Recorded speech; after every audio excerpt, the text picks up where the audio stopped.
Hello everyone, welcome to the Gem Bijou YouTube channel. I'm your host, Engineer Wannabe. Today we're going to be taking a look at the 355th anniversary Seiko dive watch celebration pieces.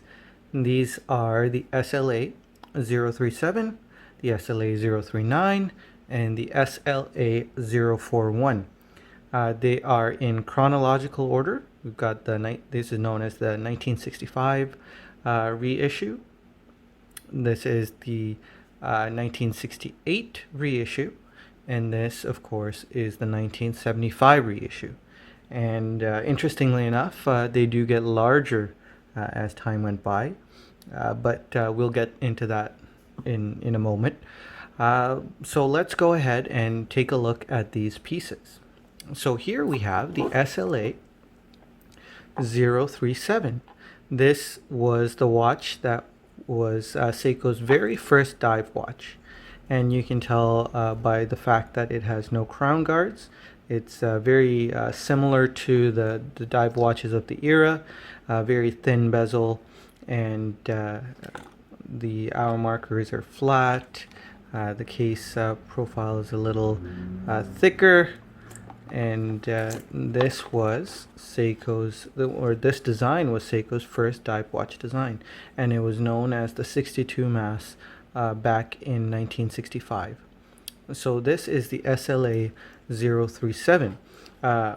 Dimension wise, this is 40 millimeters in diameter, and its length is 48 millimeters approximately.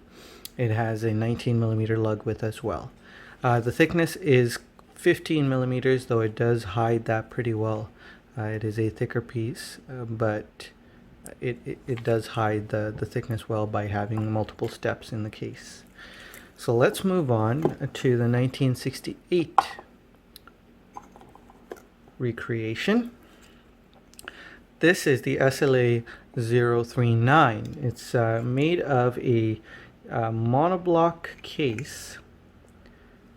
1968. It has the crown at the 4 o'clock, which is sunken in slightly, but no apparent crown guards to be seen. The bezel, as you can tell, is a bit thicker, but still fairly skinny. And this watch comes in at 45 millimeters approximately.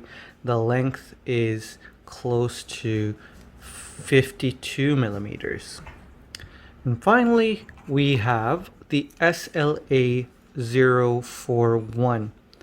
And this is slightly different from the other pieces. We will talk about the movement difference in a little bit, but this is the behemoth of the three.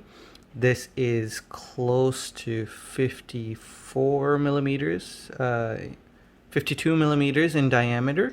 The length is close to 54. And this is an interesting piece because it has an iron dial which acts as a Faraday cage, and so it has an anti-magnetic property. It has 40,000 amps per meter of anti-magnetism. So that is on top of the fact that it is capable of going 1,000 meters below sea level underwater, which is quite a feat. The case, of course, is made of titanium, and on the outside, the shroud here is made out of ceramic to protect the watch from shock. So there's a few other differences between these pieces. You can see that the straps are different. The SLA039, the 037 here has a cross hatch or alternating hatch pattern and a waffle style pattern underneath. This SLA039 has a waffle style strap on the surface. Underneath, of course, there's quite a few perforations to allow water to escape and sweat to escape. On the SLA041, of course, we have a strap that is ridged in the bottom, fairly smooth on top. And it is similar to the straps we see nowadays on more modern Seiko divers. The movements on these three are almost the same.